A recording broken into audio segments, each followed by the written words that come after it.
Field marshal Asim Munir صاحب نے آج پھر واضح الفاظ میں بھارت کو خبردار کیا کہ اسے پاکستان کے خلاف کسی بھی قسم کی مہم جوئی جو ہے بہت مہنگی پڑے گی۔ آرمی چیف نے پاکستان کے اصولی موقف کو دہراتے ہوئے کہا کہ پاکستان کی خود مختاری اور سالمیت کو نقصان پہنچانے کی کوشش کا بغیر کسی ہچکچاہٹ کے فوری اور منہ توڑ جواب دیا جائے گا۔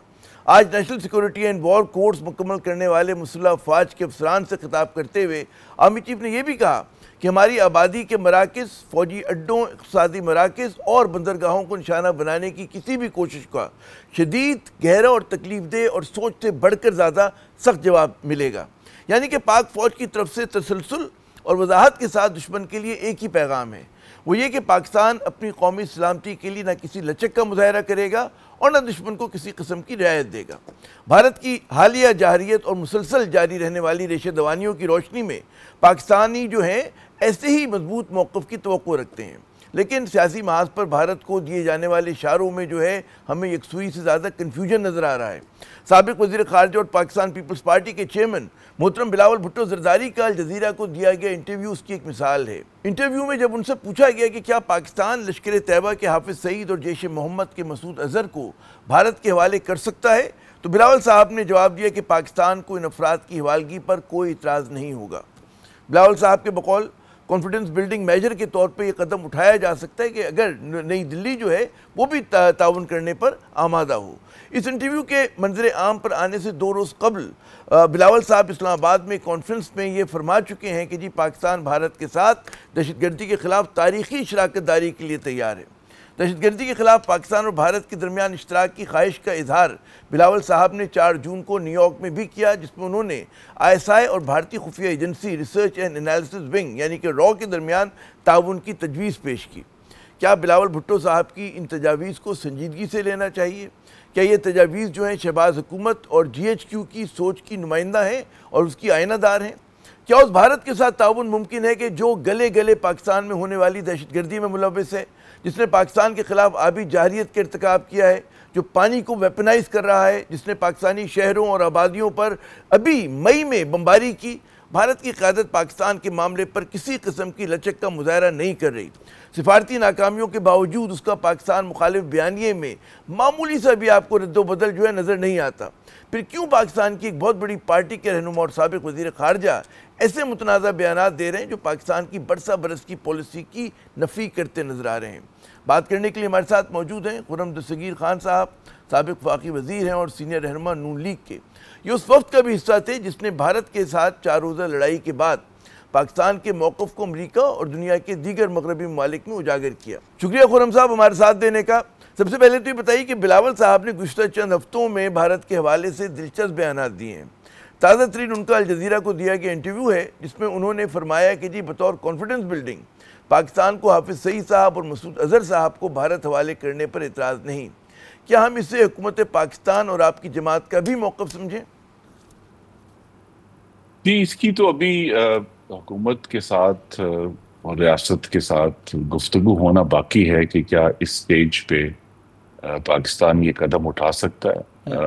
میں صرف ان کی جو گفتگو ہے اس کا بیک گراؤنڈ آپ کے ناظرین تک پہنچا دیتا ہوں کہ جب جس وفد کی وہ قیادت کر رہے تھے اور میں بھی اس کا حصہ تھا، تو ہمیں ان جن ممالک میں ہم گئے، امریکہ میں اور برطانیہ میں اور یورپین یونین میں، وہاں جو ہمیں معلوم ہوا کہ ہندوستان کا جو وفد تھا اس کی طرف سے کیا آرگومنٹ دیا جا رہا تھا، تو ہندوستان کا تمام آرگومنٹ جو ہے وہ ماضی سے متعلقہ ہے۔ 2008 سے 2008 میں یہ ہوا، 11 میں یہ ہوا، 12 میں وہ ہوا، جبکہ ہم تو دنیا کی توجہ اس پر دلا رہے تھے کہ ہم تو امن چاہتے ہیں اور اس کے لیے ہم نے پوری کوششیں کی، اور ہم نے اس میں جو امریکہ نے اس میں قدم اٹھایا تھا اور ہندوستان نے اس کا ساتھ دیا، دوسری مغربی طاقتوں نے فائنینشیل ایکشن ٹاسک فورس میں فاٹف میں، تو پاکستان نے پورا اپنا مقدمہ لڑا ہے اور پاکستان الحمدللہ باعزت بری ہوا ہے۔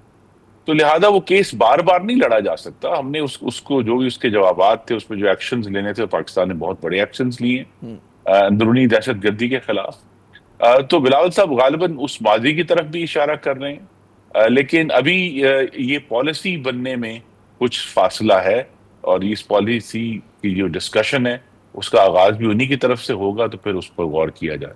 اچھا، جو بڑی دلچسپ بات ہے کہ ظاہر ہے کہ انہوں نے کسی تناظر میں، جیسا کہ آپ فرما رہے ہیں کہ انہوں نے بات کی ہے، بھارتی میڈیا تک یہ خبر پہنچی ہے، تو جس طرح سے اس خبر کو اچھالا گیا ہے یا یہ کہا گیا جی پاکستان تیار ہے، ایک تو یہ ان کا مفروضہ انہوں نے شروع کر دیا، ان کے تمام اخبارات، آپ ہندو دیکھ لیں، آپ ٹائمز آف انڈیا دیکھ لیں، جو بھی آپ کو ویب سائٹس پہ نظر آتے ہیں۔ دوسرا وہ یہ بھی کہہ رہے ہیں کہ جی بلاول صاحب کا جو بیان ہے بڑا امیچورش ہے، اور مطلب اس کو سنجیدگی کے ساتھ نہیں لینا چاہیے، کیونکہ یہ مطلب ہے کہتے ہیں نا گاڑی کے آگے گھوڑا باندھنے والی بات ہے، کچھ اس طرح کا انہوں نے کام کر دیا کہ لوز بال لوگ کہہ رہے ہیں کہ جی انہوں نے کرا دی ہے، قبل از وقت دے دیا ہے، when there are no takers for peace in India، وہ آپ سے مذاکرات برائے مذاکرات کے لیے تیار نہیں، اور جب اس قسم کے میسیجز آتے ہیں تو یہ لگتا ہے کہ جی پاکستان لچک کا ہی نہیں مظاہرہ کر رہا بلکہ قلعہ بازی کھا رہا ہے اپنے پرانے موقف کے مقابلے میں۔ جی، تو اس لیے جو ہے وہ بلاول صاحب نے ہمارے پورے اس دورے کے دوران بڑی قابلیت اور مہارت سے پاکستان کا جو کیس ہے وہ لڑا ہے، لیکن یہ اچھا ہوا کہ ہمیں سب کو یاد آ گیا کہ یہ دو فرق جماعتیں ہیں جو حکومتی اتحاد کا حصہ ہیں، اور پیپلز پارٹی کی پالیسی جو ہے وہ فرق ہو سکتی ہے جس طریقے سے وہ اس معاملے کو ہینڈل کرنا چاہتے ہیں۔ انہوں نے کیا بھی 2008 میں ممبئی کے بعد سے 12 تک جو ہے 13 تک اس کو ہینڈل بھی کیا، تو لہٰذا ان کو 4-5 سال کا تجربہ بھی ہے اس سارے معاملے میں، تو ان کی نظر میں شاید کوئی ایسا راستہ ہوگا۔ میرا تو اب ذاتی رائے یہ ہے کہ پاکستان کو اب کسی بھی قسم کی جو صفائی دینا ہے وہ بند کر دینی ہے، اور ہندوستان کو پوائنٹ آؤٹ کرنا ہے، اور ہم نے کیا بھی اپنے دورے کے دوران، بلاول صاحب نے خود کیا کہ ہندوستان جو ہے پاکستان میں دہشت گردی کروا رہا ہے، ہندوستان پاکستان کے اندر ایک قتل کی کیمپین، جو کرائے کے قتل اسیسینیشن کیمپین ہے وہ چلا رہا ہے، اور اس کو خود اس کا وہ اعتراف بھی کر چکے ہیں، اور ہندوستان نے جس غیر ذمہ داری سے یہ جنگ بھی لڑی ہے جس میں انہوں نے براموس میزائل کا استعمال کیا ہے، تو ہندوستان ایک غیر ذمہ دار اور انگریزی میں لفظ ہے ریویژنسٹ پاور بن چکا ہے، جو بین الاقوامی قانون سے باہر اپنے آپ کو لے گیا ہے۔ تو یہ ہمارا کیس تھا، اور ہم نے کہا کہ ہم تو امن چاہتے ہیں، اور اس معاملے میں یہی چاہیں گے کہ بجائے یہ کہ ہم ماضی کی جنگیں لڑیں، ہم مستقبل کے امن کی تعمیر شروع کریں۔ یہ آپ نے بڑی اچھی بات کی کہ پاکستان کو وضاحتیں دینے کی، اور بلاول صاحب سابق وزیر خارجہ بھی ہیں۔ اچھا، جب دو ممالک کے درمیان ایکسٹریڈیشن کی ٹریٹی نہ ہو، حوالگی کا ہمارا کوئی معاہدہ ہی نہ ہو، تو اب آپ کے خیال میں یہ بیان دینا، اگر آپ وزیر دفاع رہ چکے امنگ سینئر پولیٹیشینز ہیں پاکستان کے، کیا کہیں گے؟ آپ کا کیا تبصرہ کیا ہوگا؟ کیا ریسٹرین کا مظاہرہ کرنا چاہیے جب آپ بین الاقوامی پلیٹ فارم سے بات کر رہے ہوں؟ یہی کہوں گا کہ وہ ان کو ضرور اس بات کو کلیریفائی کرنا چاہیے کہ یہ ان کی پارٹی کی پالیسی ہے، اور اگر ان کی پارٹی کی حکومت آئے گی تو وہ غالباً اس پالیسی پر عمل کریں گے، لیکن یہ حکومت پاکستان کی اس وقت کی پالیسی نہیں ہے۔ جب تک تو وہ ہمارے وفد کے سربراہ تھے اور بڑے قابل سربراہ تھے، انہوں نے حکومت پاکستان کی نمائندگی کی، لیکن اب جب کہ وہ واپس آ کر اپنی پارٹی کے چیئرمین کی حیثیت سے انہوں نے اپنے کام کا آغاز کر دیا ہے، تو وہ اپنی پالیسی بیان کرنے میں آزاد ہیں، لیکن حکومت پاکستان اگر وہ چاہتے ہیں کہ حکومت پاکستان بھی یہ پالیسی اڈاپٹ کرے، پھر انہیں باقاعدہ طور پہ اسے پروپوز کرنا ہے، اور اس کے لیے پھر ایک طویل گفتگو حکومت کے اندر درکار ہے، کیونکہ یہ سبق تو یہی ہے کہ پاکستان نے جس طرح اپنے ایٹمی ڈیٹرنٹس کا دفاع کیا ہے، اس پہ آپ کو معلوم ہے کتنا دباؤ آیا ہے، لیکن ہم نے یہ بھی دیکھا کہ وہ 3 ملک جنہوں نے مغربی دباؤ کے تحت اپنے ایٹمی پروگرام ختم کیے یا کم کیے، ایران، یوکرین اور لیبیا، وہ تینوں تباہ ہو چکے، تو لہذا پاکستان نے کو مغربی دباؤ سہنا آتا بھی ہے، بڑی مشکلات کا ہم نے سامنا بھی کیا ہے، لیکن بہرحال ہم نے جو مارکہ حق میں اپنے سے 7 سے 10 گنا بڑے دشمن کو شکست دے کر یہ ثابت بھی کیا ہے کہ پاکستان کے پاس دفاعی قوت بھی موجود ہے، اور اسی لیے جو ہے اب اسی بنیاد پر ہی آنے والے دنوں میں پاکستان کی جو فورن پالیسی ہے، دیکھیے ایشوز، یہ پاکستان کے اوپر بہت پرانا الزام ہے دہشت گردی کا، اور ہم نے جیسا میں نے کہا فاٹف میں وہ سارا بھگت لیا ہے، تو ہمیں بار بار جو ہے وہ ڈبل جیپرڈی نہیں کھیلنی۔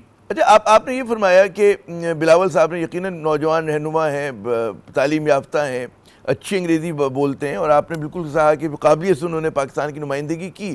ایک اور بیان جب وہ نیو یارک میں تھے، اور اس میں انہوں نے مطلب جون کی بات ہے، آپ ان کے ساتھ ہی تھے، کہ اس میں انہوں نے کہا جی را اور ISI جو ہے وہ دہشت گردی کے خلاف لڑائی میں ایک دوسرے کے ساتھ تعاون کریں۔ پھر ابھی انہوں نے اسلام آباد میں بھی ایک تقریب سے خطاب کرتے ہوئے، کانفرنس سے خطاب کرتے ہوئے کہا کہ جی پاکستان اور بھارت کو دہشت گردی کا مقابلہ مل کے کرنا چاہیے، شراکت داری ہونی چاہیے بڑے پیمانے پہ۔ اب آپ کے خیال میں کیا اس بیان کو سنجیدگی سے لینا چاہیے؟ وہ میرے ایک دوست نے اس پہ اچھا جملہ کہا کہ بھئی وہ یہ ہے کہ آپ کہہ رہے ہیں ابلیس اور حضرت جبرائیل جو ہیں دنیا کو سدھارنے کے مشن پہ اکٹھے نکل پڑے ہوں، جبکہ دہشت گردی کی تعریف دونوں ممالک کی الگ الگ ہے. جو ہم جس کو دہشت گردی کہتے ہیں اس کو بھارت کے جو یوٹیوبرز ہیں، اخبارات ہیں، ان کے آفیشیل جو ہیں وہ کہتے ہیں کہ جی جنگ آزادی ہو رہی ہے بلوچستان میں خاکم بدہن، اور جو ہماری تعریف ہے مقبوضہ کشمیر کے والے سے وہ بالکل جدا ہے. تو اس بیان کو کہاں لیں گے آپ؟ اور رو اور آئیسا کا تعاون مطلب ہے کیا یہ اس میں کلیئرنس تھی؟ یہ پوچھ کے گئے تھے آپ لوگ پنڈی سے، آپ لوگوں کی فورن آفس نے کہا تھا کہ یہ بات کی جائے؟ نہیں، دیکھیں اس معاملے میں بلاول صاحب نے احتیاط کا مظاہرہ کیا. یہ کوئی آفر نہیں تھی. انہوں نے کہا کہ بجائے یہ کہ ہم دونوں ایک دوسرے کے خلاف دہشت گردی کے الزامات لگاتے رہیں، کیوں نہیں ہم مل کر دہشت گردی جو سب ملکوں کے خلاف ہو رہی ہے اس میں ہم تعاون کریں. تو یہ ایک ریٹرک تھا. انہوں نے اس کا بڑا جو ہے وہ مؤثر طریقے سے استعمال کیا، کیونکہ اصل جو پھر اس کا تناظر میں بتا دوں گا یہ ہو رہا تھا کہ جب کسی ملکوں میں پاکستان میں یا ہندوستان میں کوئی ایسا واقعہ ہوتا ہے تو کوئی ایسا فورم ہونا چاہیے جہاں جو ملک ہے وہ اپنا کیس لے کر جائے، اپنے ثبوت لے کر جائے، اس سے پہلے کہ وہ ایک دوسرے پر میزائل داغنا شروع کرتے. اصل تو ہم یہ چاہتے ہیں کہ جنگ نہ ہو اور اس کا دہشت گردی کا کوئی آپس میں ایک کم از کم چلے تعاون، نہیں تو انڈرسٹینڈنگ تو ہو کہ بھئی اس کا منطقی تجزیہ اور منطقی جو اس چیز کی ذمہ داری کا جو تعین ہے وہ کیسے کیا جائے گا، بجائے یہ کہ دونوں ممالک جو جوہری طاقتیں ہیں ان کا آپس میں جو ہے جنگ کرنا بہت ہی خطرناک جو ہے وہ معاملہ ہے، اور اس کو بہت ہی سنجیدگی سے اور بڑی متانت سے لینا چاہیے. اس کو آپ لوگ یہ نہیں سمجھتے کہ بھارت جو ہے ایز اے پریٹیکٹ سسٹم دہشت گردی کے الزام کو اس نے اپنے کہتے ہیں مقبوضہ کشمیر میں اور بھارت کے اندر جو ہے امن کی ذمہ داری بلا وجہ پاکستان پہ ڈالی ہوئی ہے، اور پاکستان جو واقعتاً شکار ہے ریاستی دہشت گردی کا بھارت کی طرف سے. ہم جو ہے ٹھیک ہے ہم بھی بات کرتے ہیں لیکن ظاہر ہے کہ ہم میزائل اور ٹینک توپ لے کے نہیں چڑھ دوڑتے اس کے اوپر. تو جب آپ یہ بات کرتے ہیں تو ایک میسج یہ بھی جاتا ہے کہ پاکستان جو ہے بہت ڈیسپریٹ ہے، کمزوری کا مظاہرہ کر رہا ہے، حالانکہ مطلب ہے ہمارا قصور بھی نہیں ہے پاکستان کا، دہشت گردی بھی وہ کر رہے ہیں اور وضاحتیں جو ہے وہ پاکستان دے رہا ہوتا ہے. یہ تاثر تو یہی ہے. میں نے یہی کہا کہ پاکستان کو اب کوئی وضاحت نہیں دینی. ہمیں یہ سب سے بڑی وضاحت یہ ہے کہ اگر ہندوستان نے ہمارا پانی روکا یا اسے ڈائیورٹ کرنے کی کوشش کی تو ہم اسے اقدام جنگ تصور کریں گے. تو لہذا ہم اس پر کھڑے ہیں اور پاکستان نے اپنا دفاع ثابت بھی کر دیا ہے. اس کو مزید ہمیں مضبوط بنانا ہے، لیکن جو ہندوستان کا یہ ہم سب کے لیے اللہ تعالیٰ کا شکر بھی ادا کرنا چاہیے. جی ہندوستان کا یہ جو دہشت گردی کا جو اب گیمبٹ تھا نا جی، وہ پٹ رہا ہے دنیا میں. اسی لیے آپ دیکھیے کہ ان کو وہ فاٹف گئے، ان کو پسپائی ہوئی، ورلڈ بینک گئے پسپائی ہوئی، IMF گئے پسپائی ہوئی، برکس میں پسپائی ہوئی، SCO میں پسپائی ہوئی. تو لہذا ان کو جو ہے یہ پورا جو ان کا ریٹرک ہے وہ اب دنیا اس کو نہیں لے رہی، کیونکہ دنیا کا جو گریونس اصل میں تھا پاکستان کے ساتھ وہ افغانستان کے حوالے سے تھا، اور اب افغانستان چونکہ ماضی کا حصہ بنتا جا رہا ہے مغرب کے لیے، تو لہذا پاکستان سے مخاصمت بھی کم ہے اور پاکستان کے لیے اب مثبت جذبات ہے دنیا میں. جی دستگیر صاحب آپ نے بالکل درست کہا کہ India is on the back foot, واقعی بیک فٹ پر ہے. مگر جب بھارت بیک فٹ پر ہے تو پاکستان کی طرف سے وہ لگتا ہے کہ بعض اوقات کنفیوز کہتے ہیں سگنلز جا رہے ہوتے ہیں. ہمارے آرمی چیف فیلڈ مارشل صاحب نے آج بھی بڑا دو ٹوک انداز میں بھارت کو وارن کیا ہے کہ جی کوئی اگر ایڈونچرزم کریں گے تو منہ توڑ جواب دیا جائے گا. سیولین لیڈرشپ بھی اس پیرائے میں بات کرتی ہے، لیکن ساتھ ہی پھر وہ کچھ اور تڑکا بھی لگا دیتی ہے کہ جس سے کنفیوژن میں کچھ اضافہ ہو جاتا ہے. وہ میسیجنگ جو ہے وہ اتنا جس طرح بھارت کی بڑی دو ٹوک ہے کہ وہ بالکل اچک کا مظاہرہ نہیں کر رہے. وہ کہہ رہے ہیں پاکستان سے نہ بات کرنی ہے نہ اس سے کھیل کھیلنا ہے، ہم اپنی ہاکی ٹیم بھی بھیج رہے ہیں، پہلے ہم نے کرکٹ ٹیم بھیج دی تھی. تو یہ تمام چیزیں جو ہیں مطلب ایک کانفلکٹنگ سگنلز دیتے ہیں. بھارت آداب دشمنی سے واقف ہے، اسی لیے ضروری کیا کر رہے ہیں. جی یہ ضروری ہے کہ بارکہ حق کے بعد پاکستان کے پاس ایک بڑا مثبت اسٹریٹجک مومنٹ ہے، تدبیراتی لمحہ ہے پاکستان کے لیے. اس میں وزیر اعظم یہ اپنی لیڈرشپ میری توقع ہے کہ اس کا مظاہرہ کریں گے. ان کی جو پوری کابینہ ہے اور allies کے ساتھ بیٹھ کر اس سارے میسج کو ریفائن کر کے سب لوگ پھر آن میسج ہی رہیں گے. پھر پاکستان کا موقف جو ہے زیادہ مؤثر طریقے سے دنیا میں سنا جائے گا. بھارت ڈیلیگیشن کا موقف الحمدللہ تینوں جگہوں پر بہت سنجیدگی سے اور مثبت اور کھلے دل کے ساتھ سنا گیا. لیکن صرف ایک وفد سے تو سارے معاملات حل نہیں ہوں گے، اس پہ بار بار محنت کرنی ہے. اور یہ جو سب کی ایک کنسسٹنٹ میسیجنگ ہے یہ بھی بہت ضروری. اچھا اگر اجازت ہے تھوڑا سا کچھ سیاست کے غموں پہ آ جائیں جاتے جاتے. یہ بڑی آپ نے سنا ہوگا قیاس آرائیاں بھی ہیں اور افواہیں بھی ہیں کہ مطلب ہے بڑی کوئی تبدیلی آنے والی ہے, صدارتی محل میں کوئی تبدیلی آئے گی, جس کو ظاہر آپ کے سینئر رہنما جو ہیں اس کو رد بھی کر چکے ہیں. لیکن کیا کہیں گے اس افواہوں کے پیچھے؟ لوگ کہہ رہے تھے کہ جی اگر کہیں دھواں نکل رہا ہے تو آگ بھی ہوگی, تو اگر یہ افواہیں تو کیوں ہیں, کیا وجہ ہے؟ نہیں عامر صاحب, اب 21ویں صدی میں یہ غلط ثابت ہو گئے, دھواں والا آگ والا. بغیر آگ کے دھواں پیدا ہو سکتا ہے جی سوشل میڈیا جو ہے جی اس کے اندر خدا جانے کون کون کہاں بیٹھ کر دنیا کے کس ملک میں دھواں اٹھا دیتے ہیں, دھند, بلکہ دھواں سے زیادہ دھند پھیلا دیتے ہیں, اور پھر ہم سب اس کے پیچھے بھاگتے رہتے ہیں, اس شراب کے پیچھے کہ پتہ نہیں کیا ہے. لہذا ابھی تک تو ایسی نہ ہی کسی بھی حوالے سے کسی بڑی تبدیلی کی ہمیں تو نہ ہی انفارمیشن ہے, نہ ہی اس پر کوئی ڈسکشن ہے. تو لہذا وقتاً فوقتاً یہ اٹھا دیا جاتا ہے, جس طرح آپ کو معلوم ہے کہ کچھ دن پہلے یہ بھی کہا تھا کہ گفتگو ہو تاکہ جی گفتگو ہوگی, کوئی ملاقات ہوگی, اس طرح. اس سے پہلے آپ کو پتہ ہے بہت بڑا دھند پھیلائی کہ جی خیبر پختونخوا میں کچھ مہینے پہلے جی وہاں گورنر راج لگ رہا ہے. نہ ہی وہ راج لگا نہ ہی کچھ اور ہوا. بلکہ اب جو ایک تازہ ترین آپ نے بھی جی تازہ ترین آپ نے سنی ہوگی کہ نواز شریف صاحب عمران خان سے ملنے جیل جائیں گے, تو کیا یہ تو میں سوال بھی نہیں کروں گا آپ سے. یہ بالکل غلط ہے. جی صرف یہ ہے کہ ہمیں جو ہے اس بات پہ فوکس کرنا ہے کہ 21ویں صدی میں یہ دھند, اور بلکہ متعفن دھند جو ہے یہ لوگ پھیلاتے رہیں گے, اور اب بس سوچ سمجھ کر ہی جو لوگ واقعی سمجھتے ہیں کہ ریالٹی بیسڈ کمیونٹی کا حصہ ہے, ہمیں کم از کم بات جو ہے احتیاط سے گفتگو کر. وہ کہتے ہیں کہ دھند تو پھر بھی کچھ رومان پرور چیز ہے, یہ تو اسموگ ہے, زہریلا آپ نے جو دھوئیں کی بات. یہ اسموگ ہے, لٹرلی اسموگ ہے. ہاں یہ اسموگ جو ہے یہ سمجھیں کہ روزانہ کی بنیاد پر دنیا کے مختلف حصوں سے پھیلائی جا رہی, کیونکہ سوشل میڈیا پر چونکہ ذمہ داری نہیں ہے, آپ کی اپنی گفتگو کے ذمہ دار نہیں ہے, زیادہ کوئی کہیں بھی کچھ بھی کہہ سکتا, کچھ بھی کہہ. اچھا مجھے یہ بتائیے, پنجاب اسپیکر جو ہیں وہ تحریک انصاف کے جو اراکین جنہوں نے شور مچایا, کچھ نعرہ زنی کی, ان کو نکالنے کے چکر میں ان کی ممبرشپ معطل کرنے کے چکر, کیا کہیں گے آپ اس پہ؟ کتنا درست قدم ہے یہ؟ جی انہوں نے تو ڈسپلن امپوز کرنا ان کی ذمہ داری ہے, انہوں نے قدم اٹھایا, اور عام طور پہ ایسے قدم وقتاً فوقتاً پارلیمنٹ میں ہوتے ہیں. اصل یہ ہے کہ تحریک انصاف کے اراکین ذرا سی لچک کا مظاہرہ کریں تو یہ معاملہ 1 گھنٹے میں رفع دفع ہو جائے گا. انہوں نے جا کے ایک معذرت کرنی ہے اسپیکر سے, اور اسپیکر صاحب تیار ہوں گے.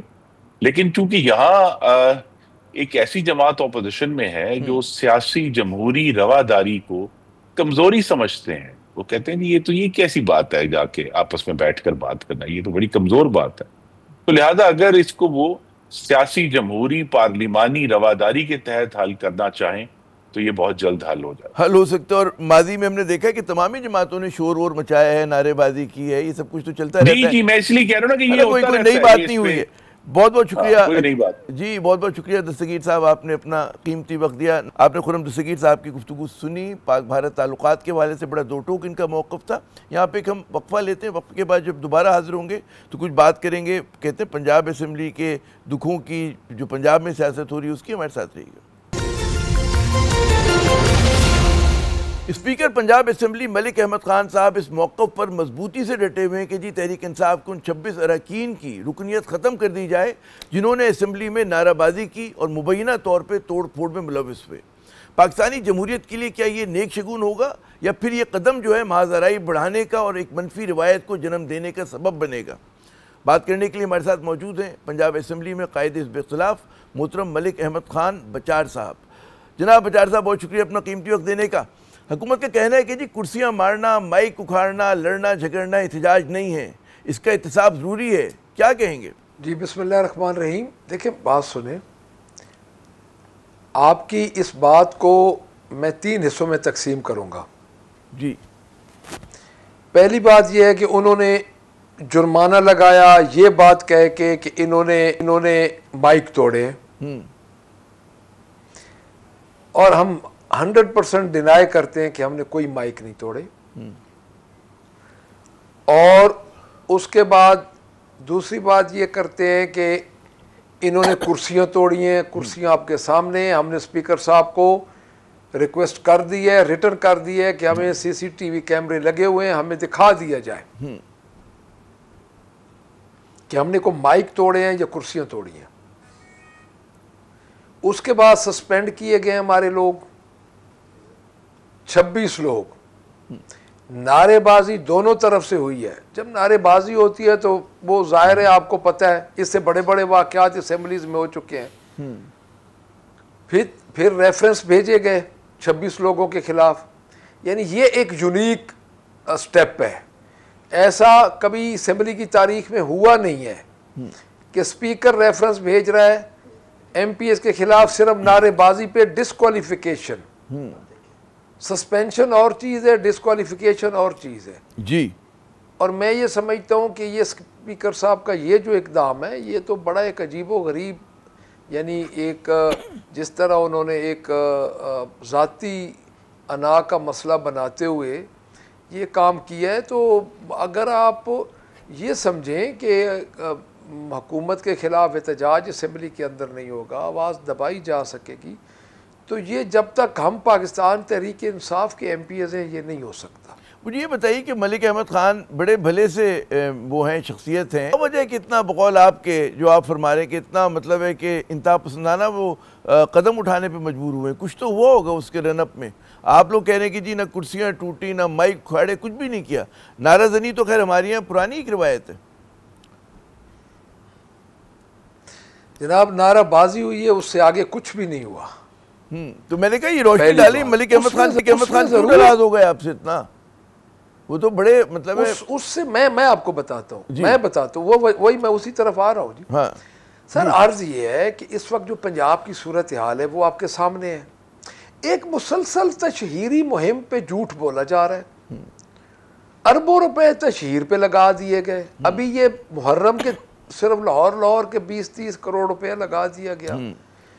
اب 10 کھرب روپیہ جو آڈیٹر جنرل پاکستان نے پنجاب کا نکالا ہے, جس میں اب اس بات پہ تو آ گئے ہیں کہ 6 مہینے ہمارے ہیں اس میں.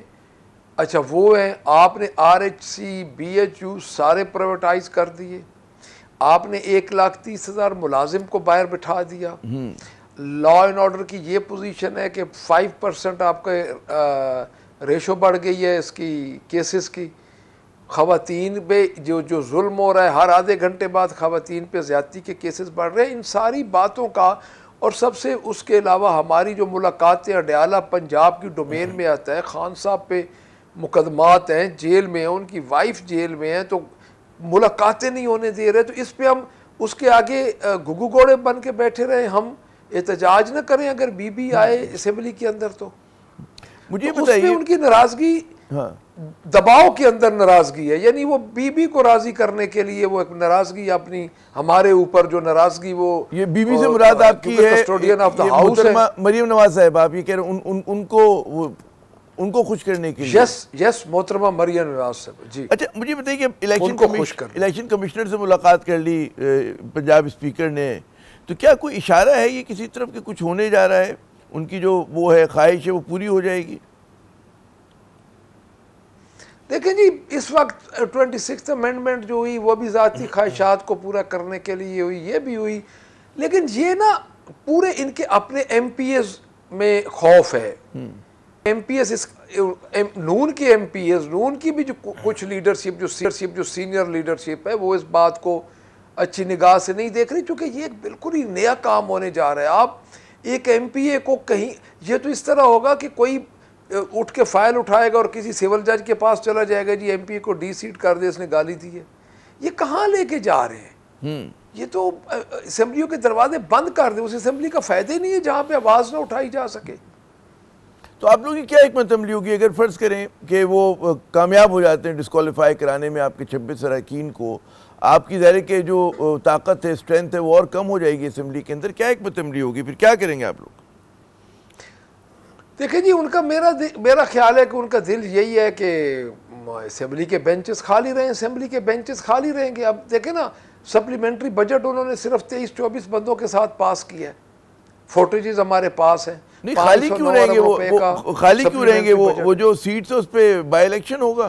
اگر 26 اراکین کو ڈسکوالیفائی کر دیتے, حکومت کے ہاتھ تو مضبوط ہو چکے ہیں نا, مخصوص نشستوں کا فیصلہ ان کی اس میں حق میں آئے. میں تو اسمبلی کے بینچز کی بات کر رہا ہوں جی. پھر اسمبلی میں ہم اس اسمبلی میں ہم کیا کرنے جائیں گے جس اسمبلی میں آواز ہی نہ اٹھا سکے؟ اسمبلی کے خرچے ویسے ہی کر رہے ہیں، پھر دروازے بند کر دیں. اچھا تو کیا اب حکمت عملی کیا آپ لوگ پھر اندر احتجاج کریں گے، باہر کریں گے اسمبلی کے، عدالت کا دروازہ کھٹکھٹائیں گے، کیا کریں گے آپ؟ ہم اندر بھی کریں گے، باہر بھی کریں گے، عدالت کے دروازے بھی کھٹکھٹائیں گے. اور میرے خیال میں یہ جو ریفرنس ہے یہ پنجاب کی پارلیمانی تاریخ پہ سیاہ ترین دھبا ہوگا اگر خدا نخواستہ اس کو اسپیکر صاحب آگے لے کے چلتے ہیں. اسپیکر صاحب کو کسٹوڈین آف دا ہاؤس ہونے کا ثبوت دینا چاہیے اور اس ریفرنس کو واپس کرنا چاہیے، اور ایتھکس کمیٹی بنی ہوئی ہے اس پہ چیزیں اس کو بھیج دیں. ایتھکس کمیٹی خود فیصلہ کر لے گی، ہاؤس کی بنی ہوئی ہے، ہاؤس کے لوگ ہاؤس کا فیصلہ کریں. درست. اس میں بھی گورنمنٹ پارٹی کی اکثریت ہے، اس میں کو ہماری اکثریت تو نہیں ہے. اچھا، اور اس میں آپ کو جو قائمہ کمیٹی کے اس سے بھی ہٹایا گیا ہے، مطلب چیئرمینشپ حزب اختلاف کو، کیا اس کا اب کیا ہوگا؟ اس سلسلے میں کیا کریں آپ لوگ؟ دیکھیں وہ تو قائمہ کمیٹیز جو ہوتی ہے نا جی، جو اسٹینڈنگ کمیٹیز ہوتی ہیں وہ سمبولیکلی ہوتی ہیں، اس میں اکثریت تو گورنمنٹ پارٹی کی ہوتی ہے، تو وہ لے لے. اس میں ہمارا کیا ہے؟ ہم نے پہلے ادھر سے کون سے، اگر ہمیں اسمبلی میں نہیں بولنے دیں گے تو وہاں ہم نے کون سا تیر مار لینا ہے. لیکن یہ بات غلط ہو رہی ہے. یہ ایک ایسی ڈکٹیٹرشپ کا آغاز ہو رہا ہے کہ اسمبلی کے اندر آپ اپنے ایم پی ایس کو باہر سڑک پہ پھینک رہے ہیں کہ کوئی بندہ اٹھ کے ان کو ڈی سیٹ کر سکتا ہے.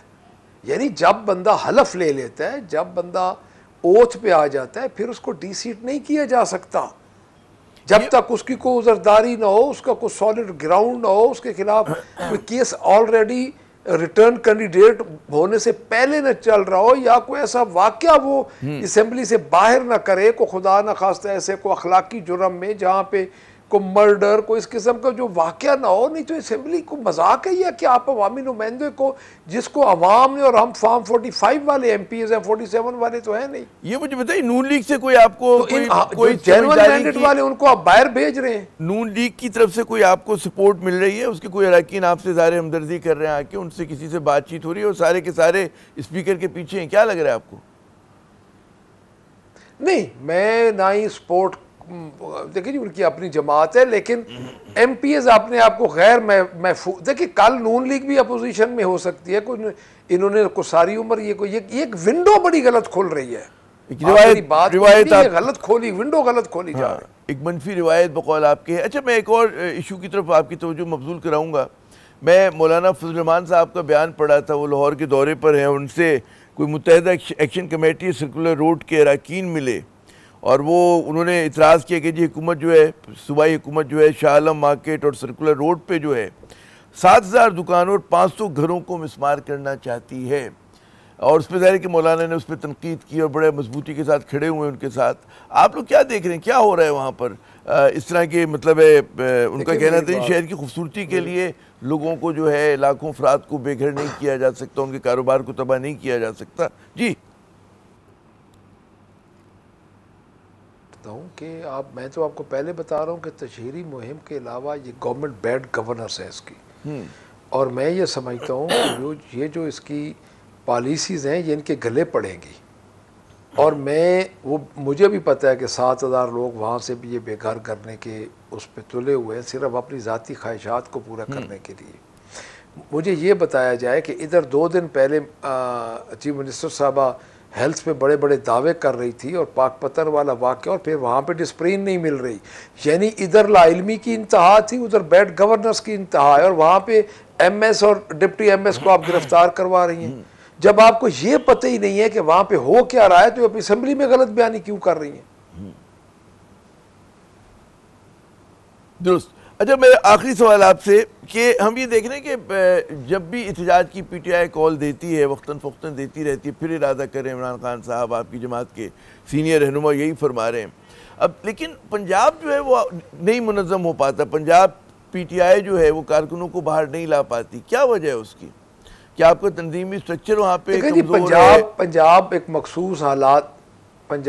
مخصوص حالات میں ہے، اور پنجاب فسطائیت کا شکار ہے. 2 سال سے پنجاب احتجاج میں، اور پہلی دفعہ پنجاب احتجاج میں اتنے عرصے سے رہا ہے. یہ آپ کی بات ٹھیک ہے کہ کسی ٹائم کسی ٹائم کم ہو جاتا ہے، کسی ٹائم زیادہ ہو جاتا ہے، بٹ پنجاب احتجاج میں. اور میں یہ سمجھتا ہوں کہ پنجاب کا احتجاج اس دفعہ مزید مضبوط ہوگا اور پوری جماعت متحد ہے، اور انشاءاللہ آپ کو واضح طور پہ تبدیلی نظر آئے گی. بہت بہت شکریہ ملک احمد خان بچر صاحب، آپ نے اپنا قیمتی وقت دیا. ناظرین سنی تحریک انصاف کے سینئر رہنما کی. یہاں پہ ایک وقفہ لیتے ہیں، وقفے کے بعد جب ہم دوبارہ حاضر ہوں گے تو کچھ تذکرہ کریں گے. جیسے انہوں نے بھی کہا کہ جی پاک پتن میں جو ہے 20 بچے جو ہیں اسپتال کے اندر وہ اپنی جان سے گئے، سوات میں قلمیہ ہوا، لوگ جو ہیں دریا میں بہہ گئے، کراچی میں بلڈنگ گر گئی، 27 افراد جو ہیں اس میں ہلاک ہوئے. کیوں ہو رہا ہے یہ سب کچھ؟ یہاں دیکھنے کہ ہر صوبائی حکومت کی جو کارکردگی ہے وہ کچھ ایسی ہے. کچھ لوگوں نے کہتے ہیں پوائنٹ سکورنگ کے لیے استعمال کیا. انہوں نے کہا کہ جی سوات کا جو بہت بڑا ایک لمحہ ہو گیا، بالکل ایک بہت بڑا لمحہ تھا، لیکن پھر اس کے فوراً ہی بعد پنجاب میں اور سندھ میں اس سے بڑا لمحہ ہوا. بات کرتے ہیں وقفے کے بعد. سوات، پاک پتن اور لیاری کے سانحوں نے خیبر پختونخوا، پنجاب اور سندھ کی انتظامیہ کا پول جو ہے کھول کر رکھ دیا. گزشتہ ماہ دریائے سوات میں 13 افراد مدد کا انتظار کرتے کرتے جان سے گئے. خبر آتے ہی پنجاب، سندھ اور وفاق کے وزراء اور مشیر جو ہیں علی امین گنڈا پور حکومت پہ چڑھ دوڑے اور ان کے استعفے کا مطالبہ شروع کر دیا. لیکن پھر چند دن بعد پاک پتن کے ڈسٹرکٹ اسپتال میں آکسیجن کی قلت سے 20 نومولود بچوں کی لرزہ دینے والی جو خبر ہے وہ سامنے آئی. اس بار وزیر اعلیٰ پنجاب مریم نواز سے استعفے کا مطالبہ ہونے لگا. اور پھر عاشورہ سے 2 روز پہلے جو ہے لیاری میں 5 منزلہ عمارت جو ہے 27 افراد کو لے کر اپنے ساتھ زمین بوس ہو گئی. پتہ چلا کہ تمام صوبوں میں معاملات یکساں ہیں. حکمراں استعفیٰ تو نہیں دیتے، البتہ غریب جان ضرور دے دیا کرتے ہیں. فلیش فلڈ میں انسانی جانوں کا ضیاع جو ہے ایک المیہ تھا، لیکن کہیں بڑا المیہ بچوں کا اسپتال میں آکسیجن کی عدم دستیابی اور خستہ حال عمارت میں لوگوں کو رہائش کی اجازت دینا ہے. سندھ حکومت نے لیاری حادثے پہ سندھ بلڈنگ کنٹرول اتھارٹی کے ڈائریکٹر جنرل کو بکرا بنا کر اپنے ہاتھ جھاڑ لیے. مریم نواز صاحبہ نے بھی ڈاکٹروں کو فارغ کر دیا. لیکن مسئلہ جو ہے چند افراد کو نوکریوں سے فارغ کر دینے سے حل نہیں ہوگا. ہر حادثے کے بعد توقع یہی ہوتی ہے کہ اب ایسی غلطی دوبارہ نہیں ہوگی، لیکن دوبارہ پھر وہی ہوتا ہے جو پہلے ہو چکا ہوتا ہے. عوام بے بس ہیں اور حکمراں اپنی کھال میں مست. میڈیا کا کیا ہے، 1-2 دن شور مچا کر کسی دوسری خبر کے پیچھے لگ جائے گا اور ملک جو ہے یوں ہی گھسٹتا رہے گا. عامر زیہ کو اگلے پروگرام تک کے لیے اجازت دیجیے گا. خدا حافظ.